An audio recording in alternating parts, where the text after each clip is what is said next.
نحمدہ ونصلی علی رسولہ الکریم، اما بعد فاعوذ باللہ من الشیطان الرجیم، بسم اللہ الرحمن الرحیم۔ قال اللہ تبارک و تعالی: یا ایھا الذین آمنوا کتب علیکم الصیام کما کتب علی الذین من قبلکم لعلکم تتقون۔ وقال النبی صلی اللہ علیہ وسلم: کانت بنو اسرائیل تسوسهم الانبیاء کلما ہلک نبی خلفہ نبی آخر الا لا نبی بعدی سیکون خلفاء فیکثرون۔ وقال النبی صلی اللہ علیہ وسلم: من لم یدع قول الزور والعمل به والجہل فلیس للہ حاجۃ ان یدع طعامہ وشرابہ۔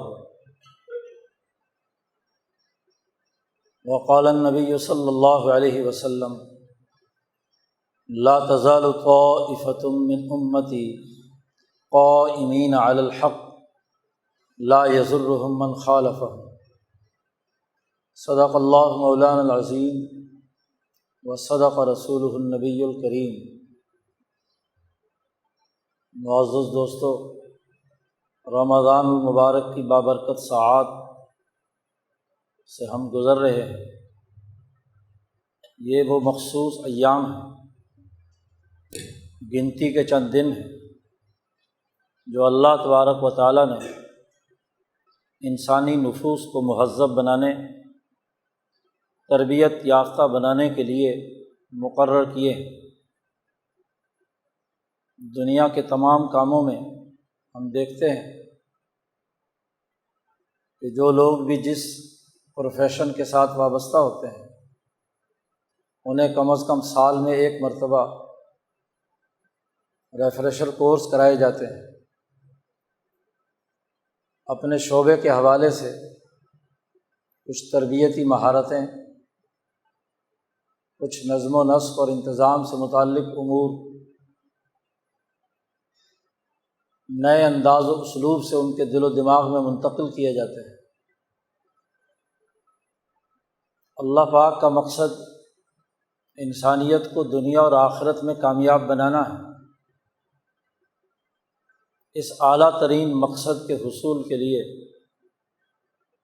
دو چیزیں ضروری ہیں۔ حضرت الامام شاہ ولی اللہ دہلوی فرماتے ہیں کہ دین کے نزول کے بنیادی مقاصد میں دو باتیں بہت اہمیت رکھتی ہیں۔ ایک تہذیب نفس، انسانی نفس کا مہذب ہونا، انسانی شخصیت کا تہذیب یافتہ ہونا، مہذب بننا، اور دوسرے سیاست المدینہ، وہ جس ماحول میں رہ رہا ہے، جس قوم کا حصہ ہے، جس سوسائٹی میں رہتا ہے، اس کا سیاسی نظم و نسق صحیح ڈسپلن، انسانی خیرخواہی اور انسانی ضروریات کی تکمیل کے حوالے سے ہونا چاہیے۔ تو تہذیب نفس اور سیاست المدینہ، اپنی قومی سیاست کو درست رخ پر ڈالنا، دین کے دو بنیادی مقاصد ہیں۔ جتنی عبادات بھی اللہ تبارک و تعالیٰ نے مقرر کی ہیں،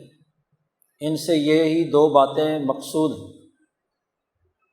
ایک تو یہ کہ انسان کا نفس مہذب ہو کر اپنے خالق و مالک اللہ رب العزت کے ساتھ سچا تعلق قائم کر لے، نفس کی بڑھی ہوئی خواہشات کنٹرول میں آ جائیں۔ نفس میں جو خواہشات ہیں، جو مفادات ہیں، جو لذات ہیں، جو اس کی ضروریات اور تقاضے ہیں، وہ ایک ڈسپلن میں آ جائیں، اور وہ حد سے بڑھی ہوئی خواہشات اور تمناؤں اور آرزوؤں سے نکل کر اللہ تبارک و تعالیٰ سے ایسا سچا تعلق قائم کر لے کہ انسانی نفس کی جو اصل ضرورت ہے وہ پوری ہو، وہ ہلکا پھلکا ہو کر، مہذب ہو کر انسانی سوسائٹی میں کردار ادا کرے، اور دوسرے یہ کہ انسان جن دیگر انسانوں کے ساتھ سوسائٹی میں رہتا ہے، گھر میں، بازار میں، محلے میں، ملک اور قوم میں، بلکہ کل انسانیت کے ساتھ اس کے جتنے بھی روابط اور تعلقات ہیں، وہ تعلقات نقص سے نکال کر کمال تک پہنچانے والے ہونے چاہئیں۔ سیاست کا لفظی مطلب ہی یہ ہے۔ سیاست المدینہ کا مطلب کسی مملکت میں انسانی تعلقات اور روابط ایسے طریقے سے استوار ہوں کہ ہر انسان دوسرے کا ممد و معاون بنے، نہ یہ کہ دوسروں کی ٹانگیں کھینچنے والا بنے۔ امن و امان قائم ہو اور معاشی خوشحالی قائم ہو، وسائل کی تقسیم منصفانہ ہو اور ہر ایک کی جان مال عزت آبرو محفوظ ہو۔ یہ سیاست المدینہ ہے۔ گویا کہ انسانی نفس کی خواہشات اتنی نہ بڑھ جائیں کہ وہ دوسرے انسانوں کے لیے نقصان کا باعث ہو۔ یہ بات اچھی طرح سمجھنے کی ہے کہ انسانی نفس مرکب ہے بہیمیت اور ملکیت سے۔ اس کا ایک جسمانی نظام ہے جو حیوانیت کے زیر اثر ہے، حیوانوں جیسا بنا ہوا ہے۔ اسے بھوک لگتی ہے، اسے پیاس لگتی ہے، اس میں جنسی خواہش پیدا ہوتی ہے، اولاد کی توالد و تناسل کا جذبہ اس کے اندر پایا جاتا ہے۔ تو یہ جتنی بھی اس کی ضروریات ہیں، اس کا تعلق حیوانی تقاضوں سے ہے۔ اگر انسان کھائے پیے نہ، جنسی تعلقات قائم نہ کرے تو نہ تو اس کی نسل بڑھے گی اور نہ ہی یہ دنیا میں زندہ رہ پائے گا۔ یہ اس کی بنیادی ضرورت ہے۔ اس کی حیوانیت کو زندہ رکھنے، اس کو ایک انسانی روپ میں اس کرۂ ارض پر بسنے کے لیے یہ تمام چیزیں ضروری ہیں۔ اسی طرح اس انسان کے اندر وہ ملکیت ہے جو اللہ کی طرف سے ایک امر ربی کے طور پر اس انسانی وجود کے اندر اللہ نے پھونکا ہے۔ نفخت فیہ من روحی، میں نے اس آدم کے اندر اپنی روح پھونکی ہے۔ اللہ پاک فرماتے ہیں تو یہ جو اللہ کی طرف سے روح آئی ہے، اس کے بھی تقاضے ہیں، اس کی بھی غذا ہے، اس کی ضروریات اور تقاضے بھی ہیں، اس کو بھی چارج ہونا ہے، اس کو بھی اپنا کردار ادا کرنا ہے۔ تو انسان وہ ہے جو دونوں میں اعتدال اور توازن پیدا کر کے اس کرۂ ارض پر رہے۔ اب معاملہ یہ ہے کہ انسانی روح تو نور ہی نور ہے، اس کی کوئی اس کرۂ ارض میں رہتے ہوئے ایسی کوئی خواہش یا ایسا کوئی تقاضا نہیں ہے کہ جسے کانٹ چھانٹ کرنے کی ضرورت پیش آئے۔ ضرورت کے مطابق وہ انسانیت کو توانائی فراہم کرتی ہے اور اس کے اس کرۂ ارض پر زندہ رہنے کا سبب بنتی ہے۔ ضرورت پیش آتی ہے اس حیوانی تقاضے کی کہ جو انسانی وجود کے اندر انسانیت کے لیے نقصان کا باعث بنتا ہے، اور وہ اس کا اپنی ان تینوں ضروریات کو غلط طریقے سے یا حد سے بڑھی ہوئی خواہشات کے طریقے سے سر انجام دے۔ کھانا پینا اور جنسی خواہشات، غلط طریقہ یہ ہے کہ جو کھایا ہے آپ نے وہ کسی دوسرے کی محنت پر ڈاکہ ڈال کر کھایا ہے، حرام مال کھایا ہے، حرام چیز پی ہے، حرام کاری کا ارتکاب کیا ہے۔ یہ تو سرے سے ہی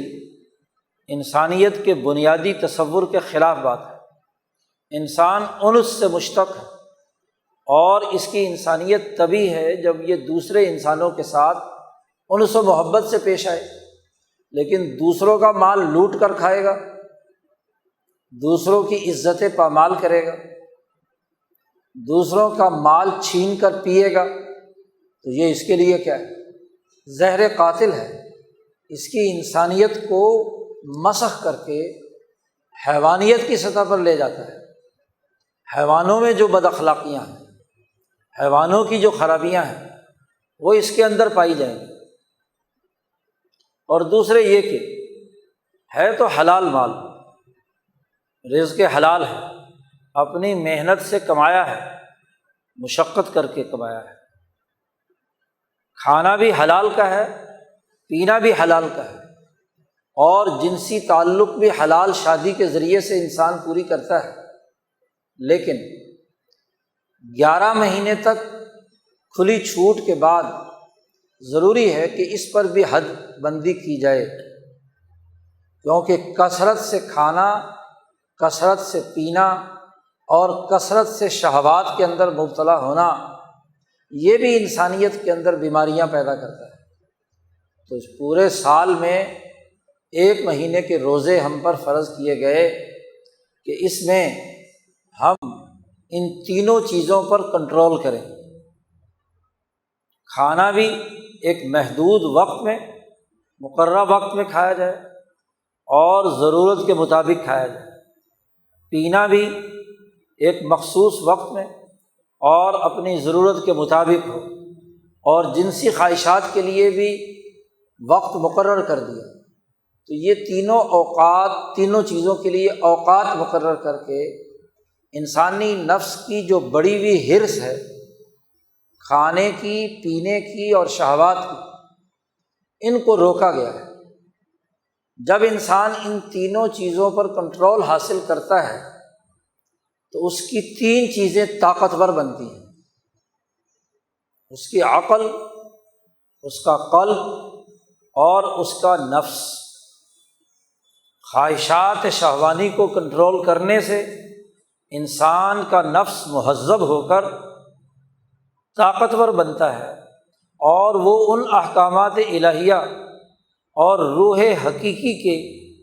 تقاضوں کی تکمیل کے لیے کمر بستہ ہو جاتا ہے، جو اللہ کا نور اس روح کے ذریعے سے انسانی جسم میں آ رہا ہے۔ خواہشات کے اندر اگر مبتلا رہا، حد سے بڑی ہوئی خواہشات میں بھی رہا، تو تب بھی اس پر حیوانیت کا غلبہ ہوگا، انسانیت کا غلبہ نہیں ہوگا۔ امام شاہ ولی اللہ فرماتے ہیں کہ ایک دفعہ کا جنسی تعلق 1 مہینے تک انسانی وجود کے اوپر حجابات طاری رکھتا ہے، اسے اللہ کی باتیں سمجھنے میں دقت پیش آتی ہے، اسے سچا انسان بننے میں ایک وقت لگتا ہے۔ تو آپ دیکھیے کہ جنسی خواہشات کے کنٹرول کرنے سے انسان کا نفس انسانی روپ دھار لیتا ہے، وہ اس صلاحیت کو قبول کر لیتا ہے کہ اس پر انسانی عقل اور قلب سے یا کلام الہی سے یا دین حقانی کی روشنی آئے تو وہ اسے اپنے اندر جذب کر پائے۔ کھانا اور پینا 2 چیزیں، پینے کا بڑا گہرا تعلق دل کی لذتوں سے ہے، اس لیے اشراب قلب قرآن حکیم نے کئی جگہ پر استعمال کیا ہے۔ دل کا پینا، انسان جب کثرت سے پینے والی چیزیں پیتا ہے تو قلب اور دل مردہ ہوتا ہے، اس کے اندر صلاحیت کم ہو جاتی ہے۔ جب وہ پیاس کو کنٹرول کرتا ہے، پانی کم پیتا ہے، تو دل طاقتور بنتا ہے، دل کی صلاحیت اور استعداد بڑھتی ہے، اس کے فنکشن صحیح ہو جاتے ہیں، وہ جسم کے اندر اپنا صفائی کا کام پوری طاقت اور توانائی سے سر انجام دیتا ہے۔ اور جب وہ ہلکا پھلکا دل جس میں فرحت آ گئی، خوشی آ گئی، کیفیت پیدا ہو گئی، تو جو عقل سے اس کے پاس بات آئی ہے یا وحی الہی سے اس کے پاس بات آئی ہے، اس کو سمجھنے، اس کی فقاہت اور اس کے شعور کے لیے وہ کردار ادا کرتا ہے۔ کھانے کا بڑا تعلق انسان کی عقل کو معوف کرنے سے ہے۔ معدہ بھرا ہوا ہو تو پھر آدمی معدے سے ہی سوچتا ہے، پیٹ سے سوچتا ہے، پیٹ کے حوالے سے کردار ادا کرتا ہے۔ جب آپ نے کھانے کو کنٹرول کر لیا تو اب عقل کو کام کرنے کا موقع ملا، عقل مہذب ہوئی، عقل و شعور اس کے اندر پیدا ہوا۔ عقل مہذب ہوتی ہے تو اس میں علم آتا ہے، جہالت ختم ہوتی ہے، علم و شعور کی روشنی پھوٹتی ہے۔ اسی لیے جو لوگ اپنے دماغ کو تیز کر کے علم کو یاد کرنا چاہتے ہیں وہ اپنی پڑھائی کے دوران بھی کم کھاتے ہیں، کیونکہ جب زیادہ کھائیں گے تو دماغ عقل کام کرنے کے بجائے نیند غالب آئے گی، سوئے گا وہ، اور جب سوئے گا تو علم اس کے پاس کہاں سے آئے گا۔ یہ ڈاکٹر لوگ اب سالوں کے آخر میں ساری رات جاگتے ہیں، کم کھا کر کم پی کر، تاکہ وہ صحیح طریقے سے پرچے دے سکے، کامیاب ہو سکے۔ تو علم اور عقل یہ بڑھتی ہے کم کھانے سے،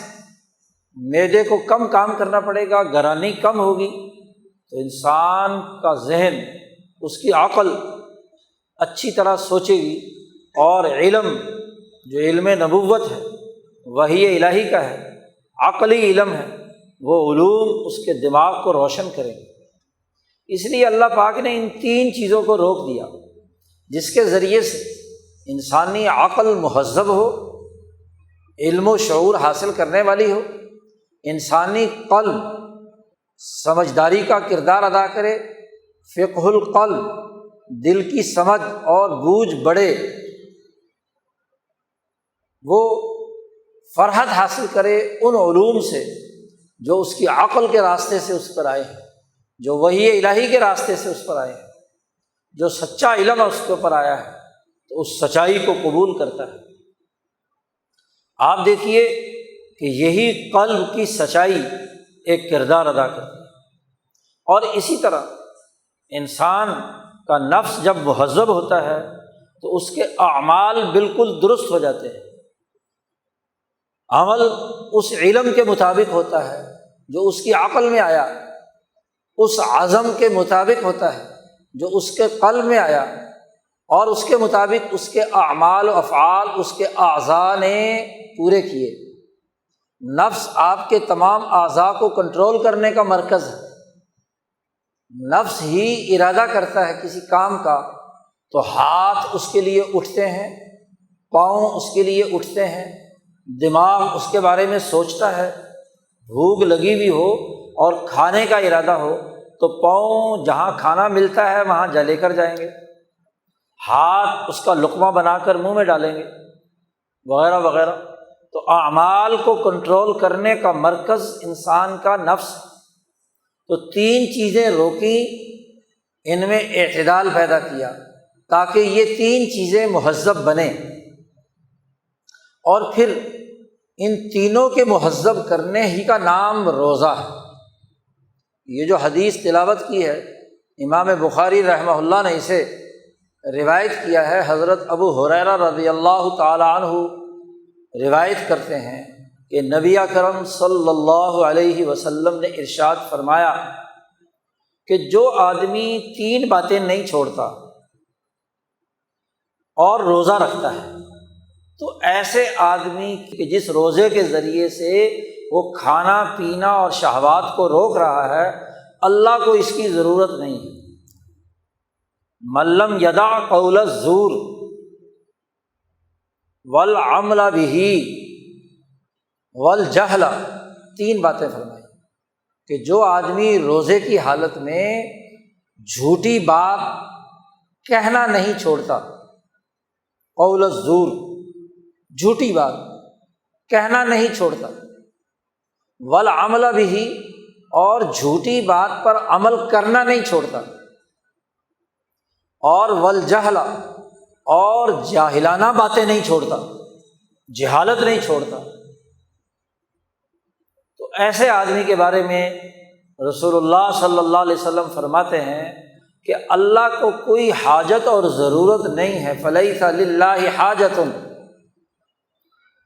اللہ کو اس کی کوئی حاجت نہیں ہے کہ ان یدع طعامہ و شرابہ، کہ اس آدمی نے کھانا چھوڑ دیا، پینا چھوڑ دیا، شہوات چھوڑ دی۔ اس کو خالی بھوکا پیاسا رکھنا اللہ کو مطلوب نہیں ہے کہ بس جی اس نے کھانا چھوڑ رکھا ہے، پینا چھوڑ رکھا ہے، جنسی خواہشات چھوڑ رکھی ہیں، تو اللہ کو اس کی ضرورت نہیں ہے۔ اللہ نے تو جو روزہ فرض کیا ہے، اللہ جو چاہتے ہیں وہ یہ ہے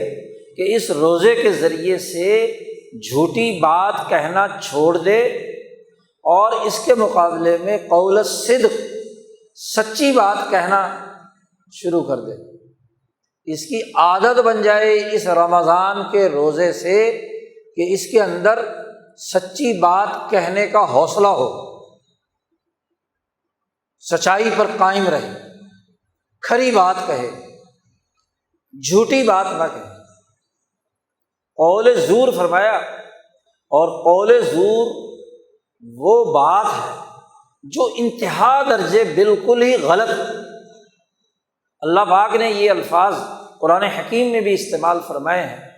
ان لوگوں کے لیے جو اپنی بیویوں سے زہار کرتے تھے، کہ وہ لوگ جو اپنی بیویوں کو کہتے ہیں کہ یہ ہماری ماؤں کی طرح ہیں، اور ماں اپنی بیوی کو ماں بنا کر طلاق دینے کا ایک طریقہ اختیار کیا ہوا ہے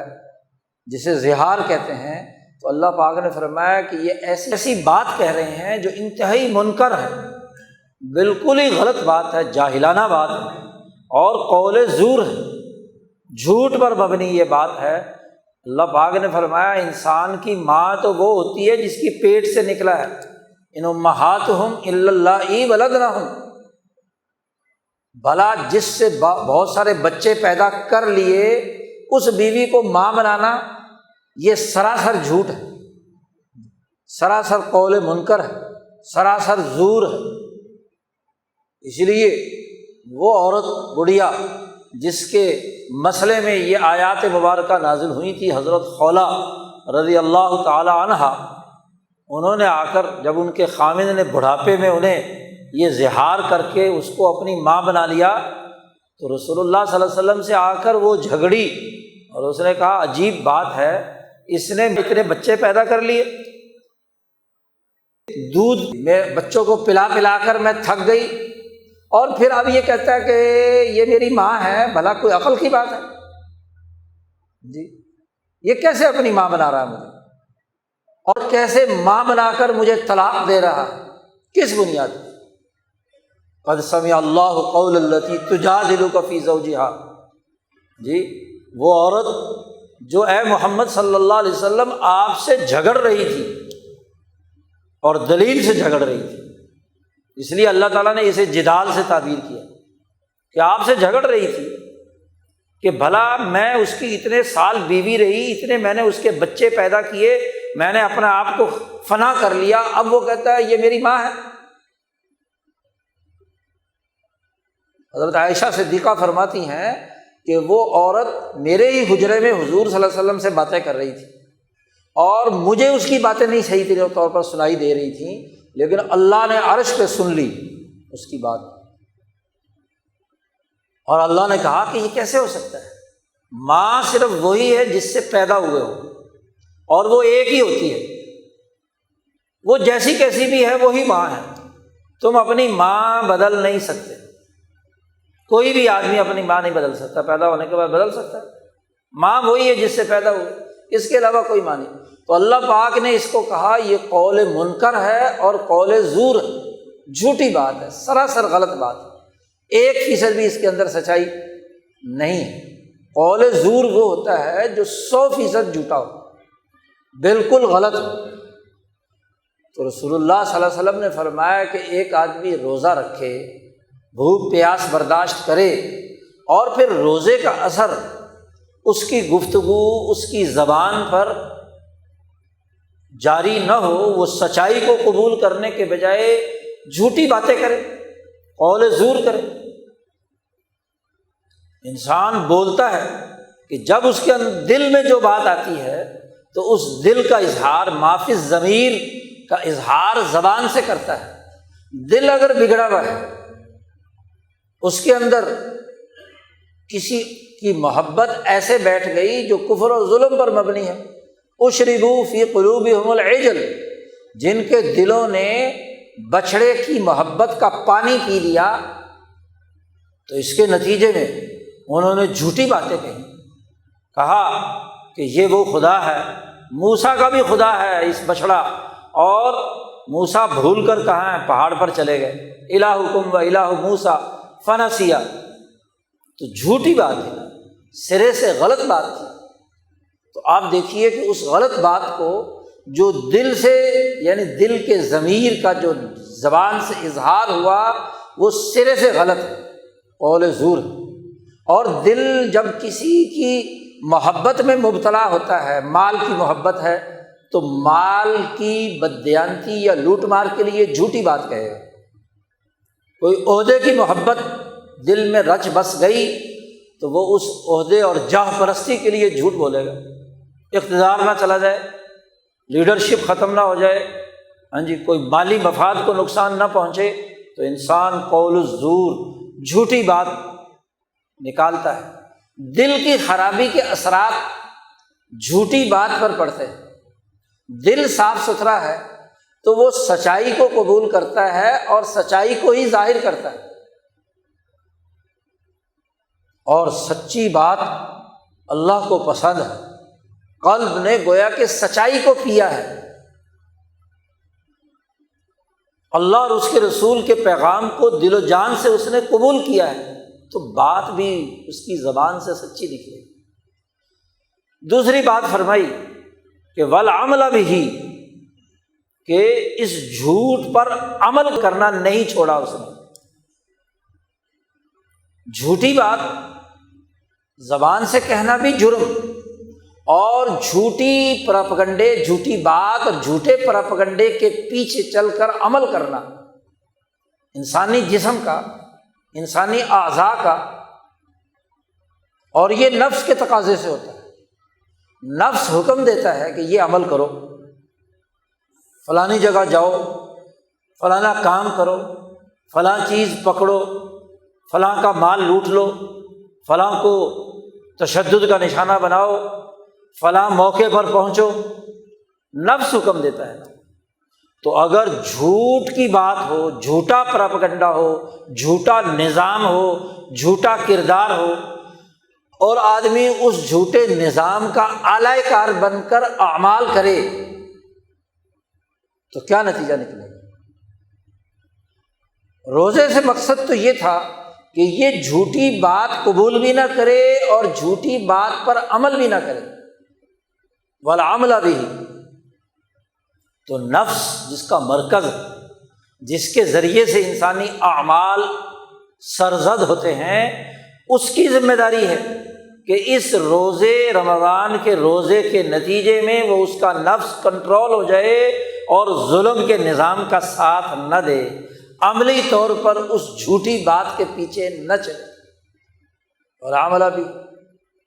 اور تیسری بات ارشاد فرمائی الجہل، روزہ رکھنے سے عقل روشن ہوتی ہے، اور عقل کا تعلق سچے علم سے ہے، علم صحیح سے ہے، سچائی سے ہے۔ علم اور شعور وہ ہوتا ہے جو حقیقت کے مطابق ہو، اور جو حقیقت کے خلاف ہو وہ سچائی نہیں ہے، وہ جھوٹ ہے، بددیانتی ہے، جہل ہے۔ اس لیے جہالت کی تعریف میں کہا جاتا ہے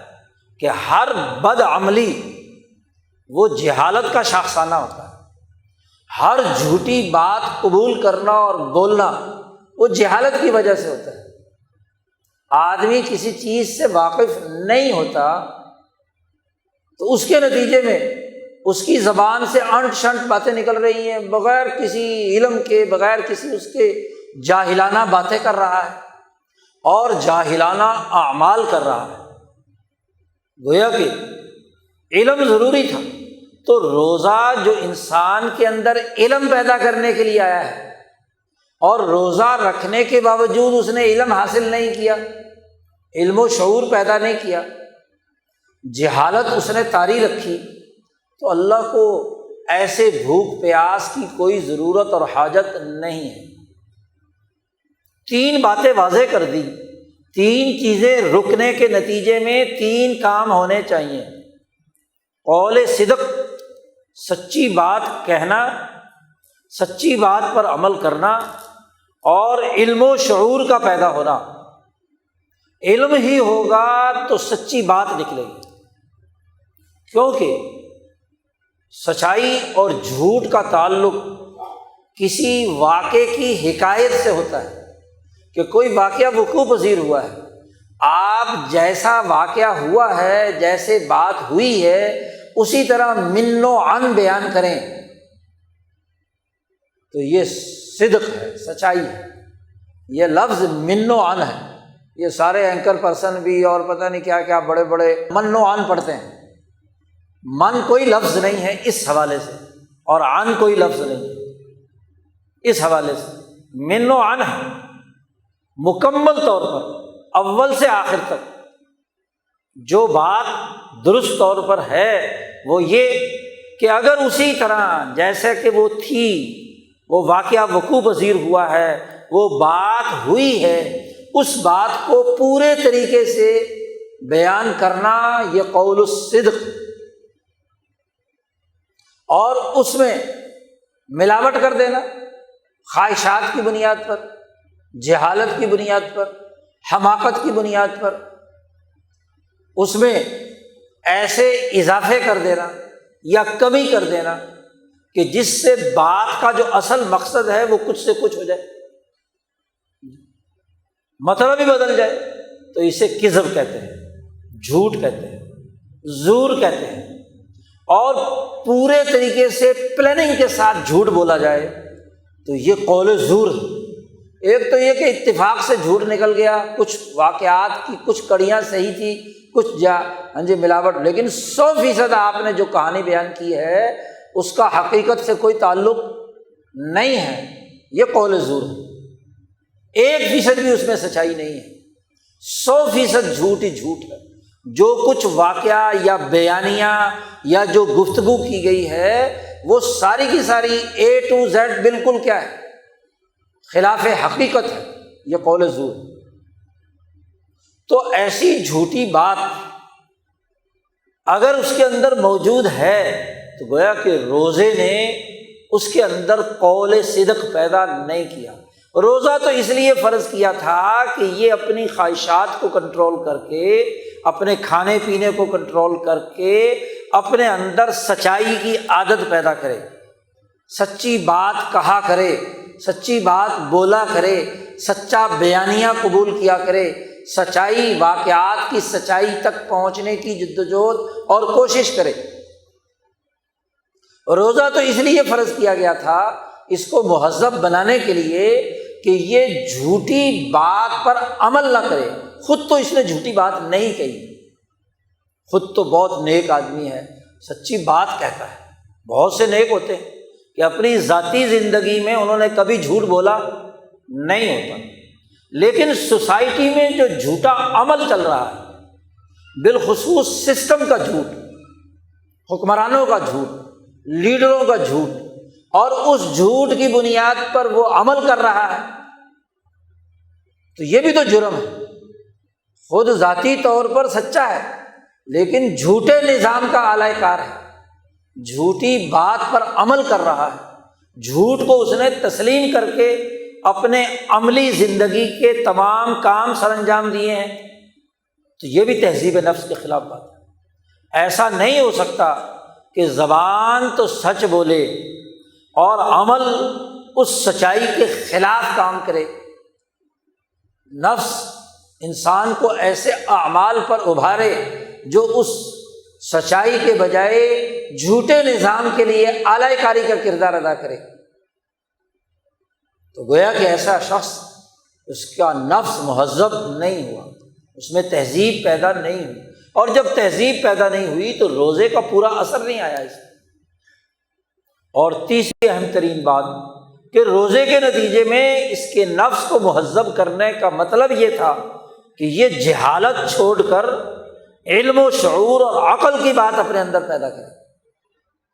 لیکن اگر کھانے پینے کی تمام چیزیں چھوڑنے کے باوجود اس کی جہالت دور نہیں ہوئی، یا جہالت دور تو ہو گئی لیکن پھر بھی اس جہالت کے پیچھے ہی چل رہا ہے، وہ عقل اور شعور اور علم کی بات کو قبول کرنے کے لیے تیار نہیں ہے، تو اللہ کو ایسے کھانے پینے کی حاجت نہیں ہے۔ لیس للہ حاجۃ ان یدع طعامہ وشرابہ، کہ وہ کھانا پینا چھوڑ دے۔ اب آپ دیکھیے کہ دین کا ایک مقصد انسانی نفس کو مہذب بنانا ہے، تہذیب نفس، کہ جو مسلمان کلمہ گو ہے وہ اس مہینے میں، رمضان المبارک کے مہینے میں روزے رکھے، اور اس روزے رکھنے کے نتیجے میں اس کے نفس کے اندر ان تین دائروں میں تہذیب پیدا ہو، وہ ایک مہذب انسان ہو جو سچ بولے، سچائی پر عمل کرے، جہالت کے بجائے علم و شعور کی بنیاد پر اس کے تمام امور سر انجام پائیں۔ دین کا ایک مقصد یہ ہے۔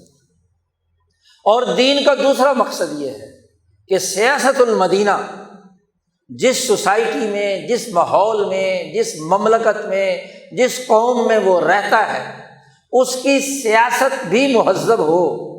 سیاست نام ہے ملک اور قوم کو مہذب بنانے کا۔ ملک اور قوم مہذب ہوتی ہے انہی تین باتوں سے: سچی بات سے، صحیح علم سے، اور سچی بات اور صحیح علم پر عمل کرنے سے۔ قومیں ترقی کرتی ہیں، مملکت آگے بڑھتی ہے، ریاست کا نظم و نسق درست ہوتا ہے انہی تین امور سے۔ جو ریاست بحیثیت مجموعی جھوٹ بولتی ہو، قول زور اختیار کیے ہوئے ہو، قول صدق کے بجائے، وہ ریاست دنیا میں بھی ذلیل اور رسوا ہوتی ہے، اور اس کے افراد اور ان کی اجتماعیت آخرت کے اندر بھی نقصان کا باعث ہے۔ تو قول زور ریاست کے پاس ہو، مملکت ہو، مدینہ ہو، سوسائٹی ہو، اور والعمل بہ، اور اس قول زور اور جھوٹی بات پر ریاست، پوری قوم، پورا معاشرہ وہ عمل کر رہا ہو، تو سیاست المدینہ ہوگی یا سیاسی تباہی اور بربادی ہوگی۔ واضح طور پر اس سے معلوم ہو گیا کہ عمل بھی جھوٹ پر اگر ہوگا، ریاست بحیثیت مجموعی عمل کرے گی، تو وہ بھی کیا ہے؟ سیاست مدینہ کے بنیادی تقاضوں کے خلاف بات ہے۔ سیاست مدینہ، جیسا کہ رسول اللہ صلی اللہ علیہ وسلم نے فرمایا کہ بنی اسرائیل کی سیاست ان کے انبیاء کرتے تھے، اور نبی اکرم صلی اللہ علیہ وسلم نے فرمایا میری سیاست میرے بعد میرے خلفاء کریں، خلفاء راشدین، اور وہ جو اسلام کے نام پر حکمران ہیں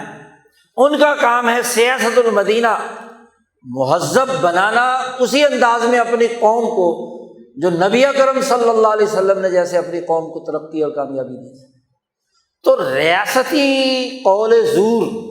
ریاستی جھوٹ، ریاستی بد عملی، ریاستی جہالت اگر کسی قوم میں ہے، وہ جاہل ہے، علم نہ دارد، جاہلانہ باتیں کر رہی ہے، چاہے سارے کے سارے 22 کے 22 کروڑ لوگ روزے رکھتے ہوں، افطاریاں کرتے ہوں، تراویحاں پڑھتے ہوں، عبادات کرتے ہوں، سبھی کچھ کرتے ہوں، لیکن مجموعی طور پر ان کا قومی نظام، ان کا مملکتی ڈھانچہ، ان کا ریاستی نظام وہ قول زور کے پیچھے چل رہا ہو، جہالت پر کام کر رہا ہو، بد عملی کا ارتکاب کر رہا ہو، تو ان 22 کروڑ لوگوں کے مجموعی روزے کی بھی اللہ کو ضرورت نہیں۔ یہ حدیث صحیح ترین حدیث ہے، بخاری شریف کی روایت ہے، اور یہ بخاری میں بھی ہے، ترمذی میں بھی ہے، ابو داود میں بھی ہے، مختلف صحاح ستہ کی کتابوں میں یہ حدیث موجود ہے واضح طور پر، اور محدثین لائے بھی اس کو کتاب الصوم میں ہے۔ روزے کی حقیقت کے تناظر میں بات بیان کی جا رہی ہے کہ یہ کوئی قوم نہیں چھوڑتی تو قوم مہذب نہیں ہو سکتی، فرد نہیں چھوڑتا تو فرد مہذب نہیں ہو سکتا، کوئی جماعت اور انجمن اور تنظیم نہیں چھوڑتی تو وہ ترقی نہیں کر سکتی، وہ تہذیب یافتہ نہیں ہوگی، وہ منظم نہیں ہوگی، کوئی گھر نہیں چھوڑتا تو وہ گھر ٹھیک نہیں ہوگا، کوئی شہر نہیں چھوڑتا وہ شہر ٹھیک نہیں ہوگا۔ اب آپ دیکھیے کہ نبی اکرم صلی اللہ علیہ وسلم نے بڑی واضح اور دو ٹوک بات بیان فرما دی رمضان کے روزے کی اہمیت کے حوالے سے۔ اب اس کا طریقہ ایک تو یہ ہے کہ چونکہ ہم قول زور نہیں چھوڑتے، بد عملی نہیں چھوڑتے، جہالت نہیں چھوڑنا چاہتے، تو اس لیے روزہ رکھنا ہی چھوڑ دو کیونکہ اللہ کا تو حاجت ہے نہیں۔ ایک یہ مطلب بھی نکل سکتا ہے، یہ مطلب نہیں ہے کہ چونکہ ہم یہ نہیں چھوڑتے تو آئین ہی بدل دو، دستور ہی بدل دو۔ جی اگر ہم اس کی پابندی نہیں کر سکتے تو اسی میں چور راستے نکال کر اسی کو ختم کر دو، ایک یہ مطلب ہے۔ اور ایک یہ مطلب ہے اس حدیث کا کہ روزے تو رکھو اور ان روزوں کے ذریعے سے اپنے آپ کو مہذب بناؤ، یہ مقصد ہے رسول اللہ صلی اللہ علیہ وسلم کا، اور یہ تین چیزیں چھوڑ دو۔ آج کل ہوتا یہ ہے کہ عام طور پر خطباء یہ حدیث ضرور پڑھتے ہیں مسجدوں میں، جمعوں کے خطبوں میں، تقریروں میں، اور رمضان المبارک پر جو سیمینار ہوتے ہیں، بلکہ چینلوں پر بھی یہ حدیث پڑھ کر بیان کی جاتی ہے، لیکن سارا زور فرد پر ہوتا ہے کہ فرد جو ہے وہ جھوٹ بولنا چھوڑ دے، فرد جو ہے وہ جھوٹا عمل چھوڑ دے، فرد جو ہے وہ اپنی جہالت چھوڑ دے۔ آپ بتائیے کہ کسی مملکت اور ریاست میں قول زور باقاعدہ پروموٹ کیا جا رہا ہو، کسی اجتماعیت میں جھوٹی بات کا نظام عملی طور پر قائم ہو، بڑی بنیادی سی بات ہے کہ دین کا جیسے براہ راست مخاطب فرد ہے تہذیب نفس کے حوالے سے، اور یہ تہذیب نفس اس وقت تک مکمل نہیں ہوتی جب تک کہ سیاست مدینہ مہذب نہ ہو، مملکت مہذب نہ ہو۔ نبی اکرم صلی اللہ علیہ وسلم نے اس جھوٹے ماحول میں، جھوٹے عمل میں، جہالت کے دور میں، جاہلیت اولیٰ کے اس زمانے میں صحابہ کی جماعت اولو العزم لوگوں کی صرف تیار کی 313 جو سچائی پر عمل کرنے اور جہالت کو دور کرنے کے لیے پرعزم تھے، اور انہوں نے پوری سوسائٹی میں جب نظام تبدیل کر کے ریاست مدینہ بنا کر سچائی کا نظام بنایا، سچائی کی عدالت بنائی، سچائی کی سیاست بتائی، علم پر مبنی تمام ادارے تشکیل دیے، تو تب لوگ جو ہے فی دین اللہ افواجا، اللہ کے دین میں داخل ہو کر ان تمام چیزوں کو انہوں نے قبول کر لیا۔ تو بڑی بنیادی سی بات یہ ہے کہ جماعت تو ضرور بنائی جاتی ہے قربانی دینے والی، لیکن عوامی طور پر لوگوں کو سچا بنانے کے لیے نظام کو سچا بنانا ضروری ہے، ریاست کو سچا بنانا ضروری ہے، قومی اجتماعیت کو سچائی پر قائم کرنا ضروری ہے۔ لیکن آج ہمارا حال کیا ہے کہ پچھلے 75 سالوں سے پوری ریاست، پوری قوم اجتماعی طور پر قول زور کے گرداب میں مبتلا ہے، قول زور پر عمل کرنے کے سمندر میں غوطہ زن ہے، اور جہالت میں ڈبکیاں لگا رہی ہے۔ خفیہ ایک ہے کہ جی یہ دستاویز خفیہ ہے، یہ اتنے سال بعد ذرا ظاہر کی جا سکتی ہے، اور پھر جب ظاہر بھی کی جاتی ہے اس میں بھی آدھا سچ اور آدھا جھوٹ، جو 30 سال کے بعد ریکارڈ اوپن بھی کیا گیا ہے اس میں بھی پورا ریکارڈ نہیں، باقاعدہ کٹ لگا کر چیزوں کو ڈیلیٹ کر کے باقی ریکارڈ جو ہے وہ اوپن کیا جاتا ہے۔ یہ سیکرٹ ایکٹ کے نام سے جھوٹ کا فروغ کہ جی یہ ڈاکومنٹ تو سیکرٹ ہے، اس کو آپ اوپن نہیں کر سکتے، عوام کے لیے، عوام کی ریاست، عوام کے لیے، عوام کے فائدے کے لیے جمہوریت کا نظام ہو اور عوام سے چھپا لو کہ یہ سیکرٹ ایکٹ کے تحت آتی چیز، کیا مطلب؟ جاہل رکھو، ان کو پتہ نہ چلنے دو۔ یہی وجہ ہے کہ آج بھی 1947 اور اس پورے عشرے کے جو اصل ڈاکومنٹ ہیں وہ اوپن نہیں کیے گئے، سیکرٹ ایکٹ کے تحت چھپا رکھے ہیں۔ اور نبی اکرم صلی اللہ علیہ وسلم نے فرمایا کہ جو علم جس کی انسانیت کو ضرورت ہو عقل و شعور کے لیے، اس علم کو اگر چھپایا جائے، من کتم علما، جس نے ایسا علم چھپایا تو اللہ میاں اس کے منہ میں لگام ڈالے گا، جہنم کی آگ کی لگام پہنائی جائے گی۔ تو جہالت کو پروموٹ کیا گیا، کہا گیا کہ آپ علم و تحقیق کے میدان میں اس دائرے کو نہیں چھو سکتے، اس پیریڈ کو نہیں لا سکتے، اس شخصیت کو علم کے دائرے پہ نہیں لا سکتے۔ یہاں جو ہم نے جھوٹ قول زور پراپگیٹ کیا ہے اسی کو علم سمجھ کر کام کرتے رہو، اس سے بڑی بدجانتی کیا ہوگی؟ یہ حدیث صرف افراد پر فٹ کرنا اور ان کو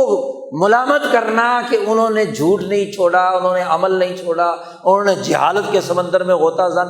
جنہوں نے ان کو جھوٹ بولنے پر مجبور کیا، قول زور کا پروپیگنڈا کیا، اس کے مطابق عمل کرنے پر مجبور کیا،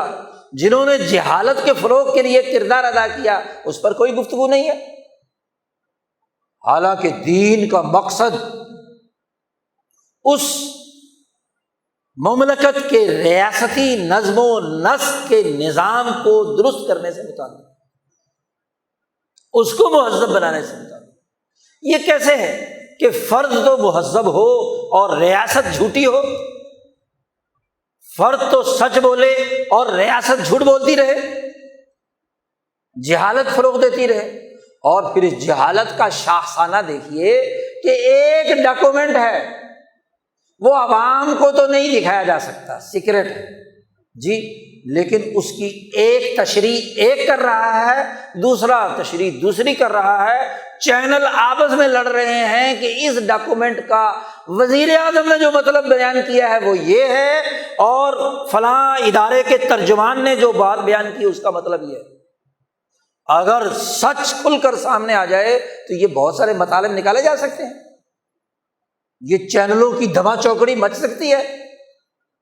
یہ جھوٹ کے فروغ دینے کے لیے کردار ادا کیا جا سکتا ہے۔ اسی لیے اللہ تبارک و تعالیٰ نے کہا سچ بولو، حقائق واضح کرو، درست بات بیان کرو۔ یہ کوئی بات نہیں ہے کہ جی کچھ سیاسی تقاضے ہوتے ہیں کہ ان چیزوں کو چھپا لیا جائے۔ کیوں چھپا لیا جائے؟ کیا مقاصد ہے؟ وہ تو وہ اجتماعی راز ہوتا ہے کوئی، جس کے لیے کوئی ضرورت ایک وقت تک صرف ہوتی ہے، ایکشن لینے تک، کام کرنے تک اس راز کا تعلق ہوتا ہے،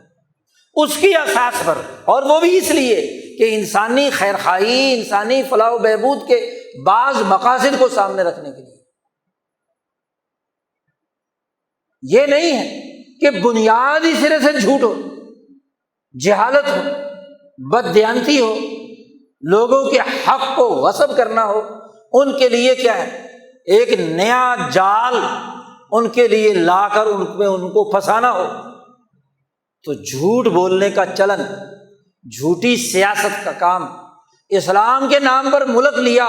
اور وہی سرمایہ داری نظام مسلط،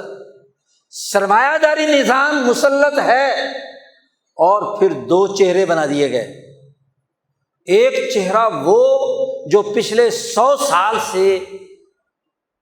اسلام کے نام پر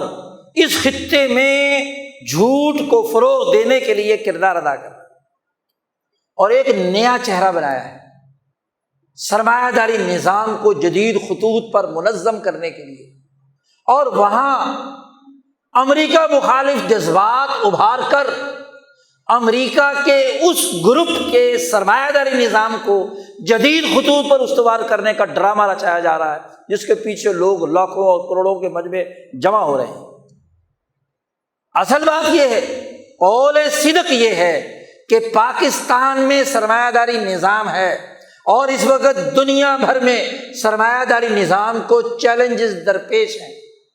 امریکہ کا ڈکلائن ہو رہا ہے، اب اس سے بچنے کے لیے خود سرمایہ داروں میں جو دو بڑے گروپ وجود میں آ گئے، ایک پرانے حربوں اور طریقوں کے تحت سرمایہ داری کو مزید مسلط رکھنا چاہتا ہے، اور ایک جدید ڈیجیٹل دور کے تقاضوں کے مطابق اسی قول زور کو، اسی سرمایہ داری نظام کو نئی شیپ کے ساتھ، نئے خوبصورت اور خوشنما عنوان کے ساتھ مسلط رکھنا چاہتا ہے، اور اس نئے سرمایہ داری نظام میں کچھ چین کی مدد بھی لینا چاہتا ہے، کچھ روس کی مدد بھی لینا چاہتا ہے، کوئی اور ملغوبہ بنانا چاہتا ہے، لیکن بنیادی سسٹم کو تبدیل کرنے کے لیے تیار نہیں ہے۔ جو تضادات اسی سرمایہ داری نظام کے خود امریکہ میں موجود ہیں دو گروپوں میں، وہی دو گروپوں کی لڑائی اگر پاکستان میں آ جائے، اور ایک اسلام کے نام پر اور دوسرا امریکہ مخالفت کے نام پر، اس سرمایہ داری جنگ کو یہاں تیز کر کے اپنے اپنے مقاصد حاصل کرنے کے لیے ہمیں استعمال کریں، تو پھر جہالت کے اس سمندر میں ڈوبنا ہے، یا دین کی عقل و شعور کے مطابق یہ سمجھنا ہے کہ اصل میں تو انہ لحب الخیر لشدید۔ یہ جو گھوڑے دوڑ رہے ہیں، یہ جو اجتماعات ہو رہے ہیں، یہ جو تانے بانے بنے جا رہے ہیں، یہ فیصلے عدالتی یا ادارتی یا سیاسی پارٹیوں کے کیے جا رہے ہیں، ان سارے گھوڑے دوڑوں کا ایک ہی مقصد ہے کہ انہ لحب الخیر لشدید۔ سرمایہ پرستی ٹوٹ ٹوٹ کر ان کے اندر پیدا ہوئی ہے، بھری ہوئی ہے۔ تو جب تک اس سرمایہ داری کا مردہ کتا اٹھا کر باہر نہیں پھینکا جاتا، اس وقت تک اسی سسٹم میں رہتے ہوئے امریکہ کو گالی دے لو، یا روس کے ساتھ یارانے لگا لو، یا اس کے نام پر اپنے آپ کو محتاج اور بے گھر بنا لو، کچھ بھی کہہ لو، مقصد دونوں کا اس سرمایہ داری نظام کے لیے کردار ادا کرنا ہے، اس قول زور کے لیے، اس کے عمل کے لیے، اس کی جہالت کو فروغ دینے کے لیے۔ جذباتی نوجوان اشتعال میں جی ہم ایک فرد کے پیچھے انقلاب لے آئیں گے، جی دوسرے لڑنے مرنے کے لیے تیار تھے ابھی 4 دن پہلے کہ اگر ہمیں کامیاب نہیں ہونے دیا گیا تو ہم آگ لگا دیں گے، ہم یہ کر دیں گے، ہم ڈنڈا بردار مذہبی فورس لے آئیں گے، فلاں لے آئیں گے، فلاں۔ کیا مطلب ہے؟ ملک کو خانہ جنگی میں دھکیلنا، قول زور کے لیے دونوں پارٹیوں کا یکساں کردار ادا کرنا۔ یہ سمجھنے کی ضرورت ہے کہ ہم اس جہالت کے سمندر میں گرنے کے بجائے اس سرمایہ داری نظام کی اصل حقیقت، اس کی لوٹ کھسوٹ، اس کا مار دھاڑ کا انداز اور اسلوب وہ سمجھ میں آ جائے۔ اب اگر ایک فرقے کے نزدیک عدالت نے 100% غلط کام کیا ہے تو کیا اس سسٹم سے کوئی بغاوت کا اعلان ہوا؟ اور اگر دوسرے فریق کے نزدیک دوسرے فرد نے آئین اور قانون شکنی کی تھی تو اس کے خلاف کسی قسم کا غداری کا مقدمہ تم نے قائم کیا، کوئی اس نظام کے بدلنے کے حوالے سے بات کی، اور ہو بھی اس طریقے سے کہ جناب ہارس ٹریڈنگ، ہر طرح کی لوگوں کو جمع کر کے ادھر ادھر کے بیان متی کا کنبہ جوڑ کر اس سسٹم کے دفاع کے لیے میدان میں کھڑے۔ روزہ یہ شعور پیدا کرتا ہے کہ جو 100% غلط سسٹم ہے، A to Z قول زور، اس کو سمجھے، اس کی زبان سے نہ نکلے۔ اس کو یہ شعور ہونا چاہیے کہ وہ اس جھوٹے نظام میں ادھر کا عمل کرے یا ادھر کا عمل کرے، یہ دونوں راستے اس سسٹم کی مضبوطی کی طرف جاتے ہیں،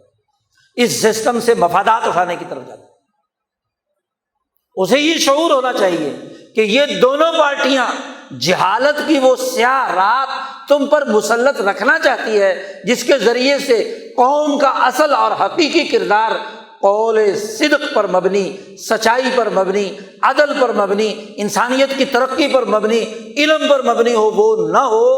اور خوشنما ناموں کے ذریعے سے جہالت کو پروموٹ کیا جائے، جھوٹ کو آگے بڑھایا جائے، جھوٹ کے نظام کو قبول کیا جائے اور اس کی قبولیت کے لیے کردار ادا کیا جائے۔ آئین جسے خود ہی بنایا اور خود ہی توڑا جا رہا ہے۔ سرمایہ داری نظام کا ایک مطلب ہو تو آئین مڑ کر ادھر چلا جاتا ہے، اور جب اسی سرمایہ داری نظام کا دوسرا مطلب ہو تو وہ آئین مڑ کر دوسری طرف چلا جاتا ہے۔ تو اصل تو نظام ہوا، اصل نظام ہوا۔ پارلیمنٹ اگر سرمایہ داری کے ایک ماڈل کو فروغ دے تو پارلیمنٹ میں اکثریت ان کی ہو جائے گی، اور اگر دوسرا ماڈل نافذ کرنے کی ضرورت پیش آئے، رجیم چینج کرنے کی ضرورت پیش آئے، تو یہی پارلیمنٹ گھوم کر دوسری طرف چلی جائے۔ اگر ایک طرح کی سیاست سے سرمایہ کا ایک مقصد پورا ہو سرمایہ دار کا، تو اس طرح کی سیاست رواج پذیر ہو جائے گی، اور اگر وہ سرمایہ داری نظام کا مقصد کسی دوسری پارٹی سیاست کے ذریعے سے، تو ویسے ہو جائے گی۔ یہی حال اداروں کا ہے، یہی حال قوم کے اجتماعی نظام کا ہے۔ تو آج تو پاکستانی قوم کو توبہ کرنے کی ضرورت ہے۔ اگر وہ صدق دل سے روزہ رکھنا چاہتے ہیں، مہذب بننا چاہتے ہیں، ریاست اور سیاست کو درست کرنا چاہتے ہیں، کہ وہ اپنی جہالت دور کریں، وہ سچی بات، کھری بات کہنا سیکھیں، اس کی جرأت پیدا کریں، اور سچی بات پر عمل کرنے کے لیے منظم ہو جائیں، جدوجہد اور کوشش کریں،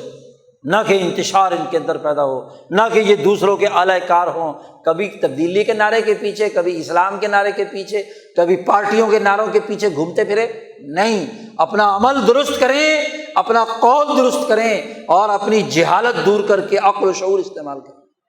رمضان المبارک کا بنیادی پیغام ہی یہ ہے کہ ہم اس کے ذریعے سے اپنی جہالت دور کریں، سچائی کو قبول کریں، سچی بات کہنے کی جرأت پیدا کریں، اور سچی بات پر عمل کرنے کے لیے سراپائے تنظیم بن جائیں، منظم ہو، اجتماعی طاقت پیدا کریں۔ تبھی دنیا کی کامیابی بھی ہے اور آخرت کی کامیابی بھی، اور رمضان المبارک کے برکات سمیٹنے کا عمل بھی تبھی ہے۔ برکت کہتے ہیں کہ ایک درجے میں ایک عمل ہو اور وہ صحیح عمل ہو تو پھر اللہ اس میں مزید اضافہ کرتا ہے، اس کی حیت میں، اس کی مقدار میں، اس کی جدوجہد میں اضافہ ہو جاتا ہے۔ برکت اضافے کا نام ہے۔ اور اگر بنیادی عمل ہی غلط ہو، قول زور پر مبنی ہو، جھوٹ پر مبنی ہو، تو اس میں برکت کیا خاک ہوگی؟ اس میں برکت اگر تنزیہ طور پر بولی جائے تو ہو جائے گی کہ یعنی جھوٹ میں مزید اضافہ ہو جائے جی، اس میں جہالت میں مزید اضافہ ہو جائے۔ آج یہ جہالت کی زنجیریں توڑنے، سچائی کے عمل کو قبول کرنے اور جھوٹ کے اس یلغار سے نکلنے، اس کے پروپیگنڈے سے نکلنے کا وقت ہے۔ رمضان کا روزہ جو ہم صبح سے شام تک بھوک پیاس برداشت کرتے ہیں، اس سے یہ اثر ہمارے اندر پیدا ہو تو یقیناً دنیا کی کامیابی بھی ہے اور آخرت کی کامیابی بھی۔ اللہ تعالیٰ ہمیں عمل کی توفیق عطا فرمائے۔ وآخر دعوانا الحمد للہ رب العالمین۔